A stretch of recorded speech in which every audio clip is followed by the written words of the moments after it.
Listen, I don't judge anybody, but tests don't lie. That's all I'm gonna say. The results don't lie.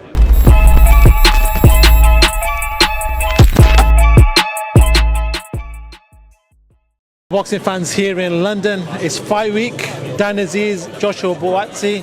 First of all, Buddy McGirt, how are you, sir? I'm good. So it's always good seeing you. Last time I saw you, I said, listen, you need to just get a place in the UK, man. You're here, so I just flew in. I just got here, man. I flew in. I came from the airport straight here, man. You're a busy man. You're a busy man. A lot of UK fighters seem to like you, but one of your fighters in Dan Azeez is in a tough fight. A lot of people have him as an underdog, but we know that he carries a lot of momentum. They're both in a tough fight. Correction made. But I do want to talk about this fight. In regards to Dan, he carries a lot of momentum. There's a lot of sort of hype building behind him. Joshua Buatsi, a lot of people are saying, listen, a lot of pressure on him. He should be a few stages ahead of his career than he is right now. Do you feel like your man going to come into this fight with less pressure? Well, you know, I really don't go by that. You know what I'm saying? Because I mean, you know, everyone's got their opinions, but no one knows why things are the way they are. So I'm not going to sit and say that Buatsi should be here or should be there. One thing I know is he can fight. That's all that matters. He can fight. So the key is to go in there and do what we got to do Saturday night. What is that you've got to do? What is it that Joshua Buatsi brings to the table that you feel like you need to overcome to get the victory on Saturday night? He's a good fighter. He's a good boxer. He's smart. You know what I mean? And he does it all good. You know what I mean? So the key is we got to do it all better that night. In regards to obviously Dan training out with you out in the States, do you feel like, and obviously Joshua's with Virgil Hunter, that being out in the States you get a lot more sparring, you know, you probably get a lot more training done.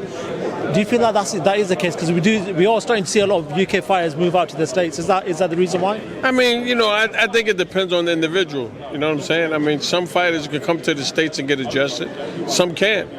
You know, some get in the States and like, yo, I don't want to be here. You know what I'm saying? So Dan trained for this fight. He trained in London. The guy Larry spent a lot of time with him because I was in Liverpool with Callum. So Larry spent a lot of time with Dan. You know what I mean? But Larry was with us last camp. You know what I mean? So he pretty much had an idea of what I wanted Dan to do. And he's worked on him. They would send me film, you know, of Dan sparring. So, you know, he did a great job with him while I was gone. So, I mean, you know, so now, you know, Dan was in his comfort zone. And sometimes you get the best out of a guy when he's home. What happens on Saturday night in your eyes between these two fighters? Listen, I know it's going to be a hell of a fight, but I see Dan pulling it out. I do want to talk about Callum. A couple of weeks ago, we saw what happened in Canada and Quebec against Artur Beterbiev. First of all, what did you make of Artur Beterbiev as an opponent? I'm sure you'd done your homework leading up to it. Was there anything different that you saw from Artur in the ring that you had prepared for? Nah. He's just very strong, can punch. You know what I mean? He's very physical.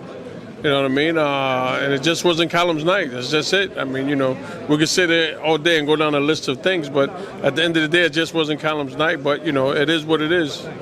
I know Callum's come out since and said, listen, he's going to carry on with boxing. That's not the end of Callum, because a lot of people thought after that fight, maybe Callum's had a fair few big fights and maybe he just wants to go off in the sunset, but doesn't seem to be the case. There seems to be a lot of talk about possibly a fight with Anthony Ord in this 5-5 matchroom at Queensbury. What do you make of that if that does come into fruition? It'd be a hell of a fight, but you got to go with Callum.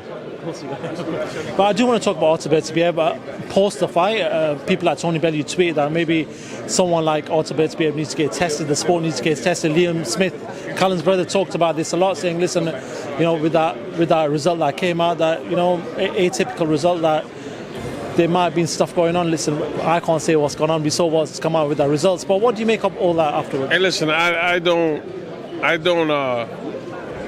judge anybody, but tests don't lie. That's all I'm gonna say. The results don't lie. That's all I'm gonna say. And you know, anything understood does not have to be explained. Simple. Fair enough. I know you don't want to push on the point, but I do want to talk about Artur Beterbiev and Dimitri Bivol. It seems like June is when they're touted to fight in Riyadh. From what you've seen from Artur, and we've seen a lot of Bivol obviously against Canelo and other fights, how does that fight play out? Well, you know, they're saying styles make fights. I think Bivol has the style to beat him. And I think he can outbox him. He's just got to be totally focused for 20 rounds, even though it's a 12-round fight.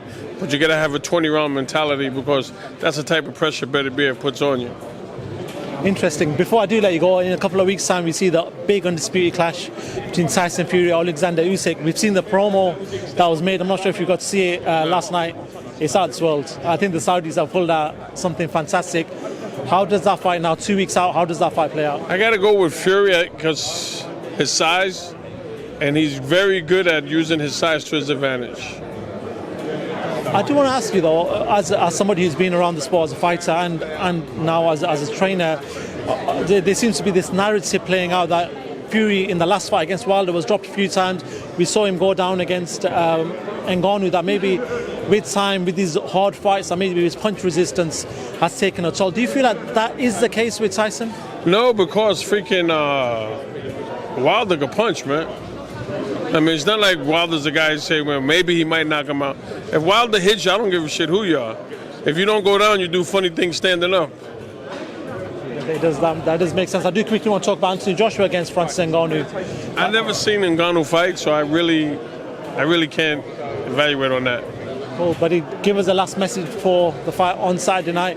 What can you expect? What can we expect from your man, Dan Azeez? I think it's just going to be a good night of boxing. Cool. Buddy McGirt, always a pleasure, sir. Like I said, maybe invest in a property in the UK now. We see you more than a lot of people in the US. Thank you very much. Appreciate your time as always. Thank you. Thank you.